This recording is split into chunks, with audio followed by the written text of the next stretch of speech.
What's up, Neverwinter? Sorry, I've been slacking a little bit lately. I decided to look a little bit more professional and open up my videos like a lot of the other YouTubers do, where you get a close up of my tune. So, with the double professions going on, I know I'm a little late to the party, but I wanted to get a video out so that newer players can be aware of what this event can do for you, the gains that can be made from it. You still got about 36 hours left, as well as, for future reference when the two times professions comes back around.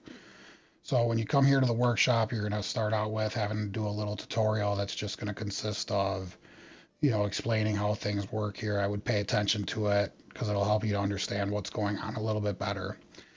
However, what I wanted to talk about is how slept on this workshop is and what can be gained from here.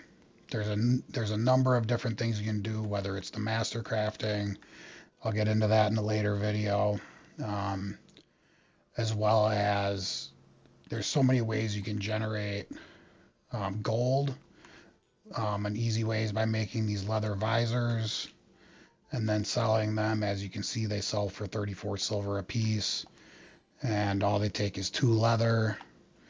In order to make them, it costs 23 copper to make each one. And then you can buy the reagents right here on the profession vendor, or if you don't have VIP, you can buy them. There's profession vendors and Protector's Enclave. Did I miss the leather? No, it's down here. So all you need is 2 leather per mask, 55 copper times 2. You're talking about a little over a silver to make back 34 silver. So that's just to start with. That's just something easy you can do in here. Something I do on a lot of my tunes in order to generate gold, because you need a lot for master crafting, is these Potion of Healing rank 9s. Now, this is something you kind of got to work up to. You're going to want to have higher adventurers because you need to be able to gather beehive chips for the honey, spring water, and wintergreen sprig for the wintergreen oil.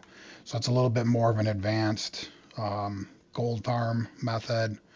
And as you can see here, if you go to the auction house, go down to miscellaneous, 1 gold is worth 1,000 astral diamonds right now. Now, obviously, when you look at a full stack, that goes down, but that is a way to make astral diamonds, and there are events that affect the value of gold, and it's worth looking at. Some of the other things you can do, something that I was actually looking at doing lately, because I just made one of these, I think it was, yeah, this one right here. I was looking at cosmetic stuff for my warlock when I stumbled across this. So we will go. So this weapon right here, now that blue glow on it is my weapon illusion, but when you look at a lot of these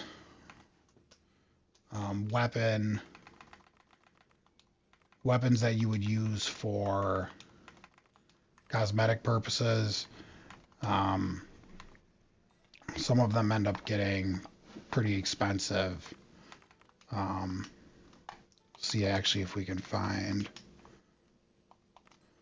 you can see these are like 100,000. Some of these aren't the crafted versions, but some of these will have a crafted version that looks identical or almost completely identical. Now that Drake horn, we'll search that up. You can see there's 2 of these posted, one for 18K, another one for 25K. Now you think, oh, that's only 20K, big whoop. The big deal about it is if you put the time in to either A, gather, and B, craft all of these reagents, it's free astral diamonds. All it's costing you is some gold and time, and it's not even time. That it's a little bit of work to level up your professions and start getting getting familiar with all of these facilities, how everything works, where you craft the different things. But every single thing in here is free money just waiting for you to get. There's so many different aspects, whether it's the um, cosmetic stuff, or you're talking about doing the gold. Um, there's also these armor kits. Now, for those, you're going to need specific artisans that are going to not just maximize your profits, but just make it possible to make profit on these. As you can see, like this major accuracy kit costs 125,000 to make it, but you know better. You go on the auction house if you need a major accuracy kit, and you find these for 73K. So now you're thinking, hey, how do they make those? Well, there are artisans, and you can find, I think I got one of them on my hunter. So this is the guy for jewel crafting. This will allow you to make the awareness jewels, the combat advantage jewels, and the major stamina regeneration jewels. Now, you can see it only costs 31,250, but you also have a 20% chance to negate the commission cost. So you won't have to pay any astral diamonds to make this. So again, that's another little hustle, because if you look at major combat advantage, 35K, not much profit there if any at all. Unless you get the passion project proc, then you're making 30K AD off the bat. Here's the awareness, a little bit more on that one, and then here's the major stamina, even more on that. Now, some of these, obviously, you're going to be sitting on them a little bit longer. The awareness and the stamina regeneration jewels don't sell as quickly. The combat advantage ones sell a little bit more quickly. What it all comes down to is finding your own little niche, your own little hustle, something that doesn't have a lot of competition. This is something that is majorly slept on. I wouldn't recommend crafting, saying, oh yeah, this looks like a good necklace for a level 18 character. They're going to get either better stuff or stuff that's similar or equal, just leveling through the normal leveling process. What you're mostly looking at is crafting the tools. There's money to be made on these. The weapons and armor for cosmetic purposes, this, the armor reinforcement kits. You could do, where are they?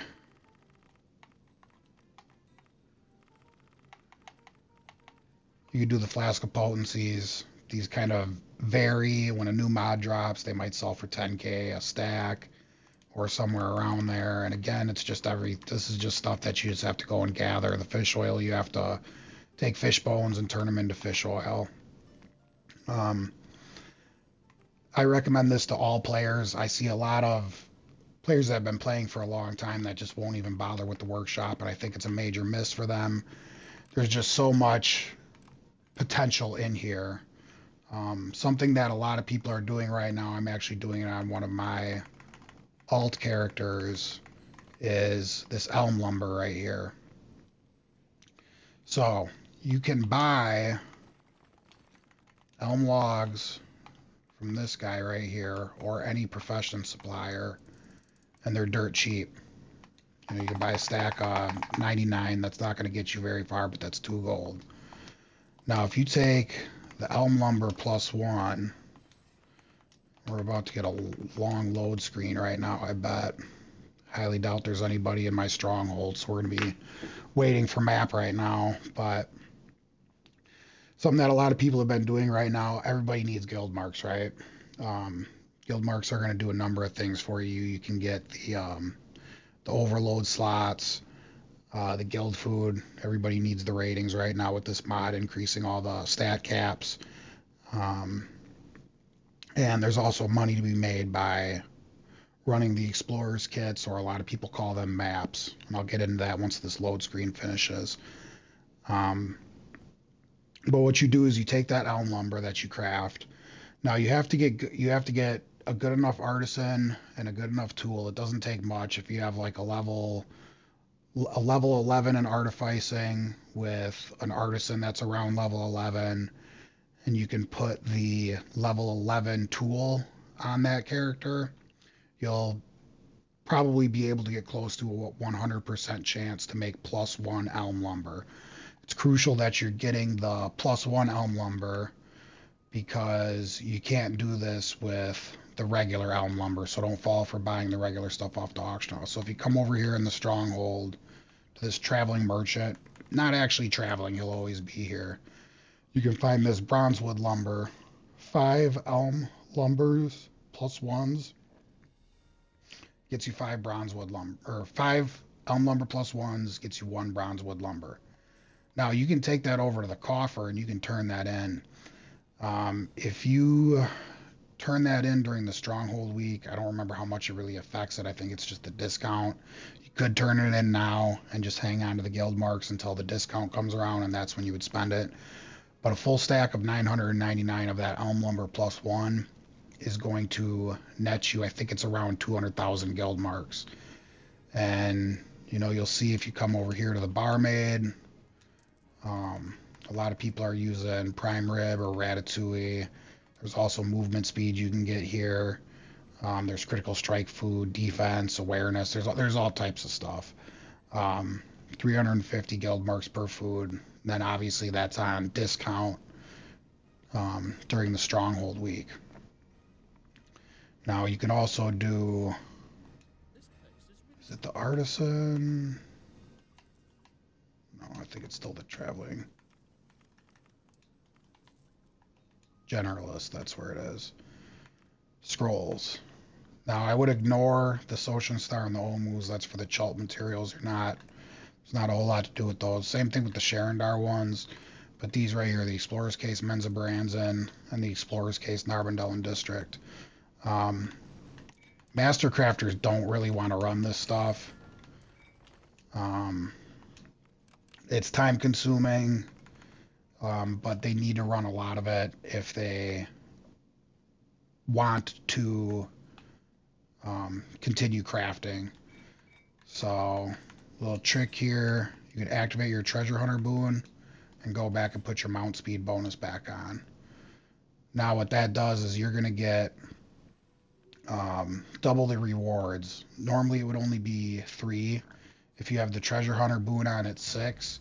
If you have the treasure hunter boon and when it's double professions, you're going to see right here, you get 12.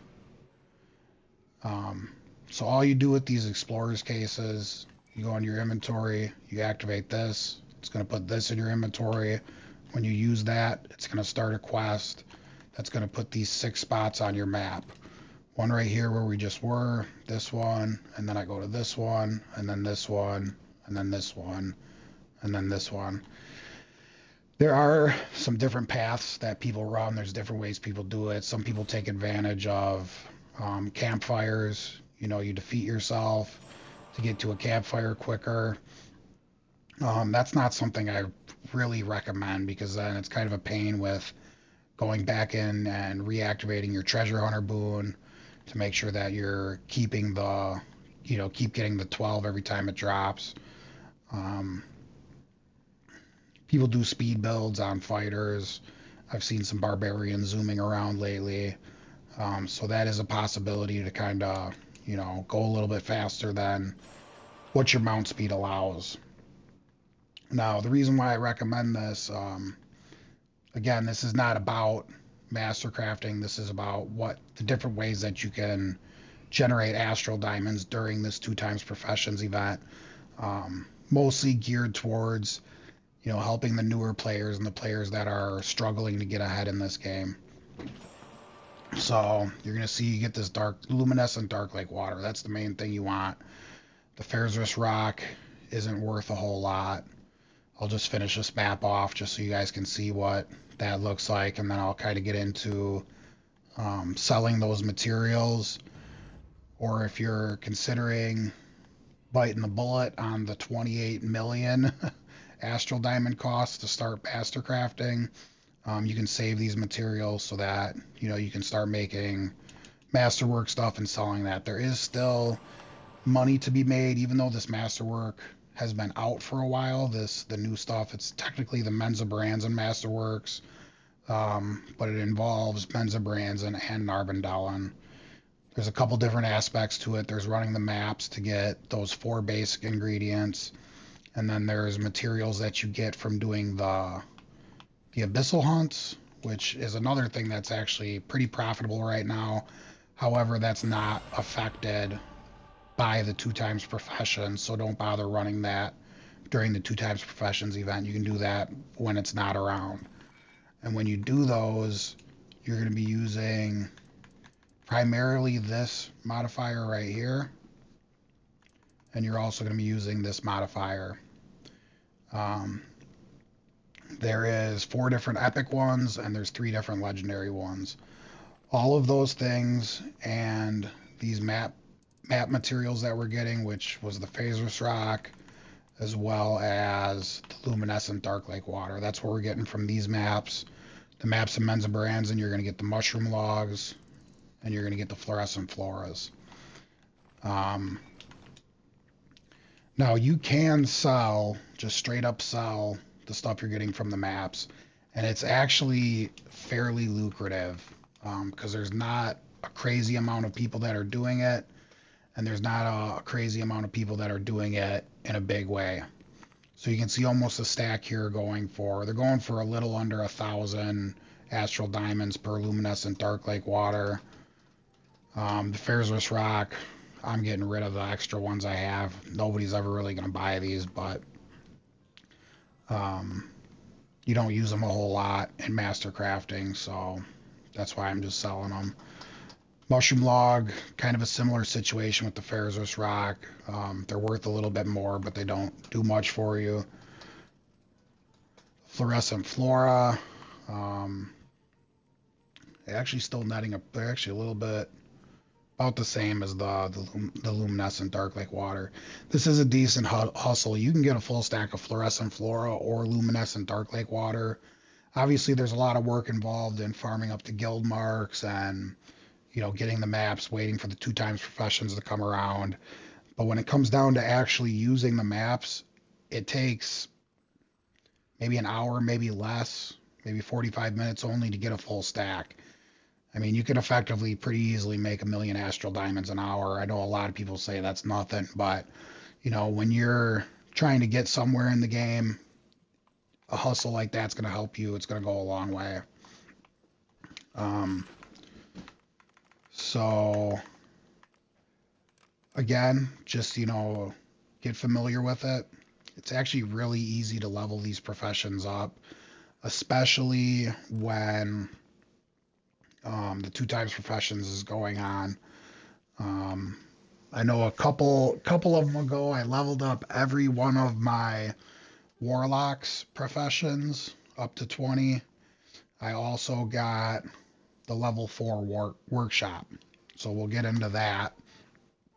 And the way I did it, so a lot of people I know, I've been hearing a lot of my friends talking about, it won't show on here, but I believe I could probably find one on the auction house. So the profession level boost.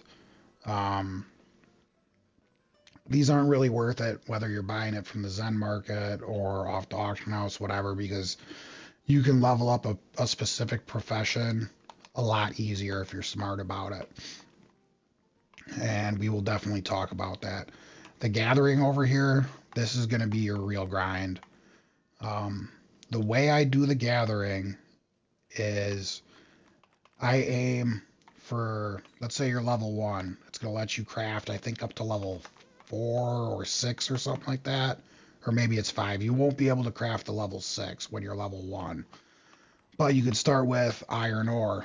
You can send your available artisans out to gather iron ore. Now, they're going to fail a lot, but when they do succeed, they're going to get much more experience than they would for the animal hide. And the way the curve works, you want to always be gathering the highest level thing that you possibly can.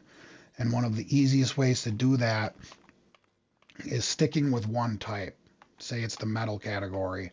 I believe all of these will use the pickaxe.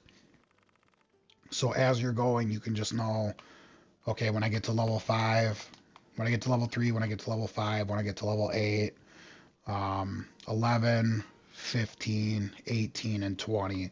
Those are kind of the different levels you're going to want to be looking at for tool upgrades on both the gathering and the crafting professions themselves.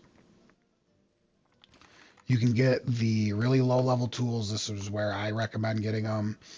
You can get the level 3 and the level 5 tools from this vendor here, or any profession vendor as far as I know. The level 1 tools are going to come out of this box over here. You just get them for free. You can get as many as you want. So when you're doing the gathering, always go for the highest thing. It's kind of the same thing with the crafting as well. You know, when you're just trying to get experience and level your crafting up faster, just go for the highest thing that you can possibly craft. Now, when you're talking about speeding through leveling up a given profession, the really great thing is there are a lot of people out there. Let's say you want to level up blacksmithing and armor smithing pretty quick. You can go here. Now, again, you can get the copper ore, the iron ore, the steel ore. I think you can get everything up to like about level 8 or so recipes off of this profession vendor. She's going to have everything up to, you can see silver ore here. She's also got the steel ingots. This is all stuff that's going to carry you. You'll probably be able to get a profession pretty easily, pretty quickly, just off of stuff on that vendor. You could get all of your professions up to like level 10 or 11 or so. And then you could also make use of throwing parties, dispersing bonuses, hold a feast. You can do these as much as you want. As much astral diamonds as you have, you can just keep coming back here. You can keep throwing parties, and you can keep spending, 2 morale. Let's see here, 3 morale, 4 morale, and then once you start to get up a little bit higher, it's 6, 10. So it does become a little bit more pricey to keep it rolling with just spending the morale.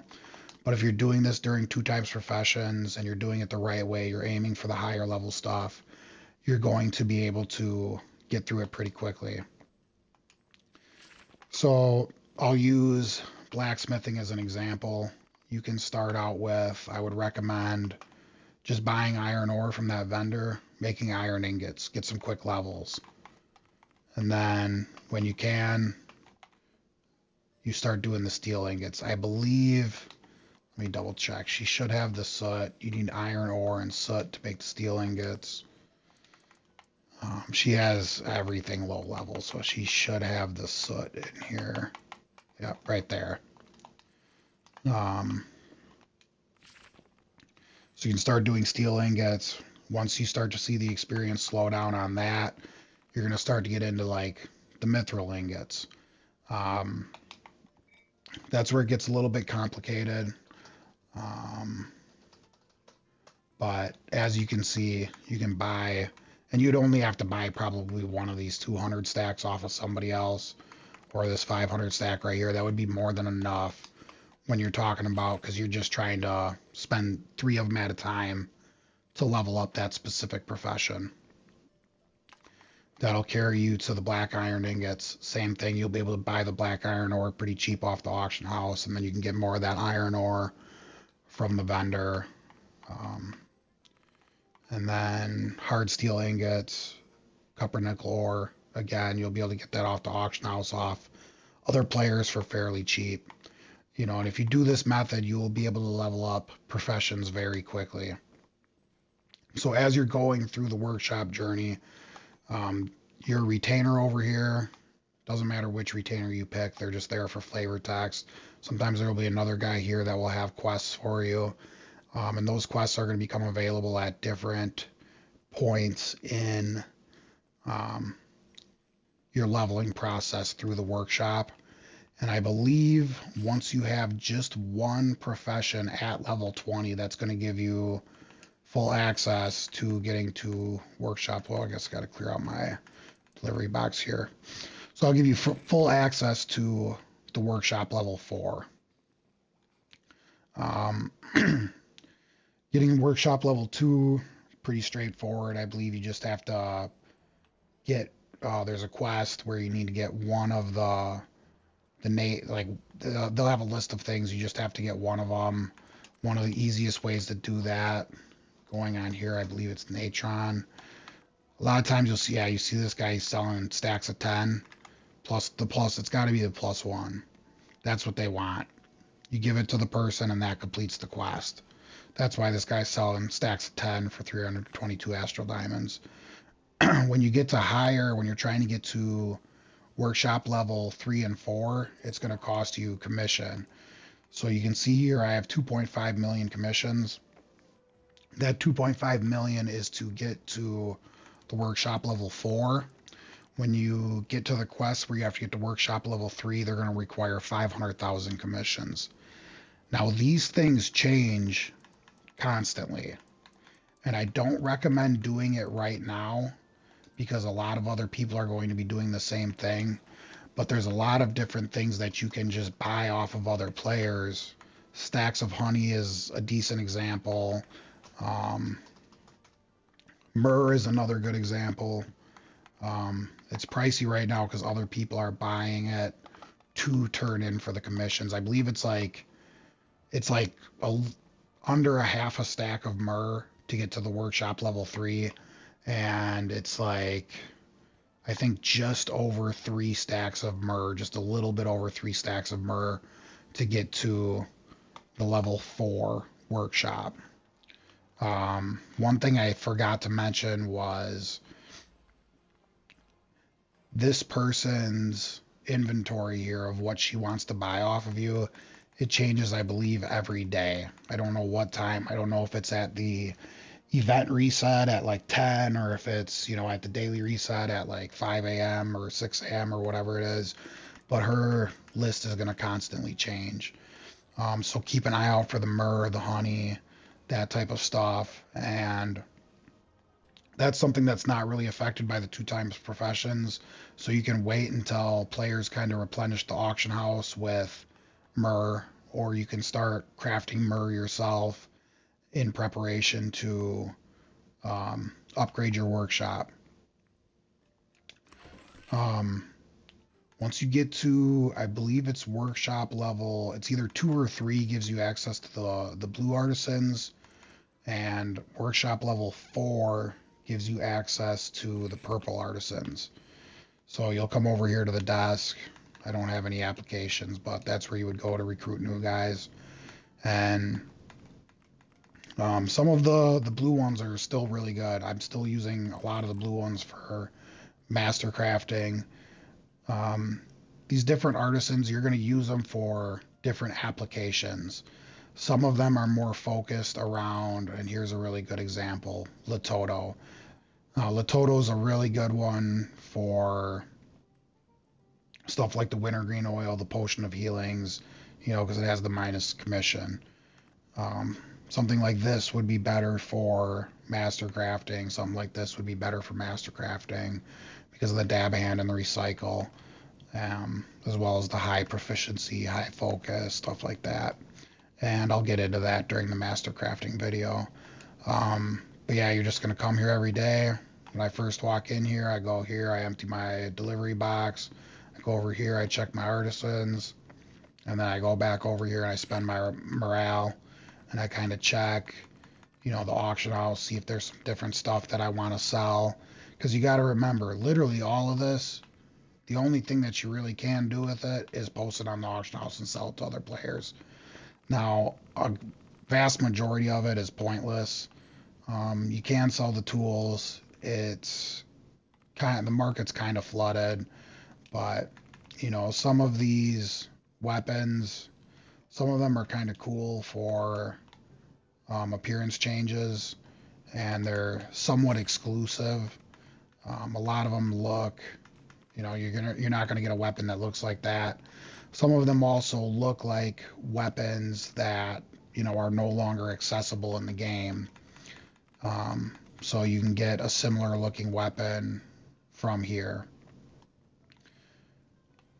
I think that's about it. I'm going to try to get out more of these videos, try to keep them straight to the point, and um, take a quick look at the calendar here because I want to kind of try and get a jump on. Really, for the newer players, the events are big for you guys. That's going to help you generate a lot of currency. Um, Coins of Joaquin, not much. You can sell the coin purses, but they don't do a whole lot. Feast of Lanterns isn't anything that you're really going to make money off of, um, but there's some stuff in there to help newer players, you know, mounts, companions, stuff like that. Um, oh, I see we got the Astral Lock boxes coming back. That's cool. Siege of Neverwinter's coming up. That's not something you're really going to make a whole lot of money off of, but that is an appointment event, and I'll talk about that when the time comes. So, if there's anything you guys want me to start covering in videos to try and help newer players out, let me know in the comments down below. Don't forget to like and subscribe, and thank you for watching.